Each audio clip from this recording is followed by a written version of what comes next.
All right. Agricultural labor, including work by serfs, free peasants, and nomadic pastoralists and slaves, remained the main form of labor during the post-classical era. You also had free peasants working on the land, nomadic pastoralism, like I said. Craft production and guild organizations were starting to pop up. You had things like blacksmiths, carpenters. They're starting to specialize more so than they had been. You also had people that had military obligations. So these are kind of the larger organizations that groups of labor went into. Governments, again, were continuing to force workers to complete public work projects like the Great Wall in China or road building in Europe or the Grand Canal in China as well.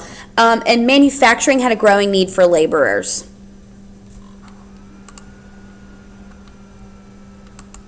Coerced labor is the world history term for forced labor, and this was now including serfdom in Western and Eastern Europe and Japan.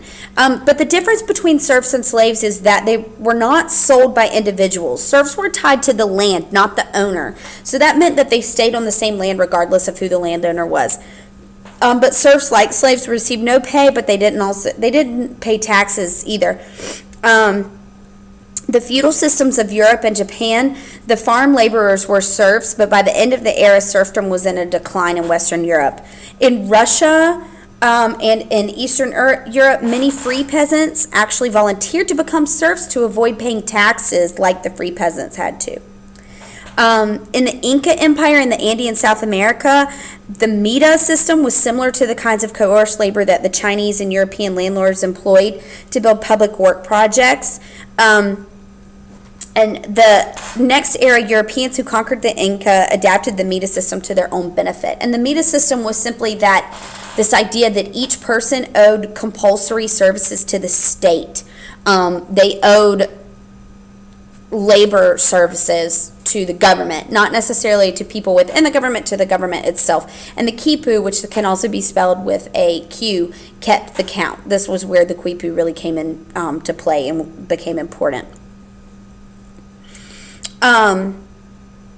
The revival of empires meant an increased demand for slaves to work in agriculture because the stable government led to safer trade routes, and that in turn increased trade, including the trade of agricultural products. This also meant that their militaries needed to expand, and this demanded slaves to work in transportation and other services.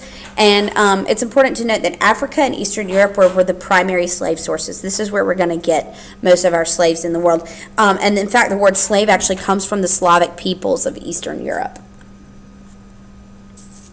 There were some revolts during this time. Peasants in the Americas and throughout Afro-Eurasia revolted against forced labor from time to time, and the landowners and the government would suppress these revolts, but then that would result in lower agricultural output. And they've started to recognize that, and they really tried to keep slaves in the coerced labor as happy as they could possibly be, and that's kind of a catch-22, obviously. In China, peasant revolts were very serious because they were often seen as a sign that the emperor was losing his mandate of heaven, which could have, of course, that would send the government and the emperor into a panic. Social structure. Throughout most of history, one's status in society was usually determined at your birth, and in South Asia, the caste system still was determining your place in society, and the social class you were born into was almost always the social class that you were going to die in. The Byzantines and the Ottoman empires, you could climb the social ladder through military service or increase your chances of economic status by becoming a successful merchant, but you still weren't going to reach those elite statuses in society. Patriarchy, or male-dominated society, was still continuing as a historical theme during this time period. In Tang and Song China, women's status deteriorated, so they are the exception here. That women are exercising more freedoms. Remember, with Tang and Song China, this is where foot binding came across. And across Dar al-Islam, traditional Muslim views of women generally continued. However, the Mongol and the Vietnamese women refused to accept Chinese cultural expectations of foot binding and other things. Some Vietnamese women actually led revolts against the Chinese occupation of their lands. And one notable exception to this In China would be the Empress Wu of the Tang Dynasty. This is a she, and she was actually the emperor during the early time post-classical era. And then you had women in Mesoamerica. Women who died in childbirth in Aztec culture were given the same honors as soldiers who fell in battle. So women were definitely respected in the Aztec culture, and even in the Inca culture.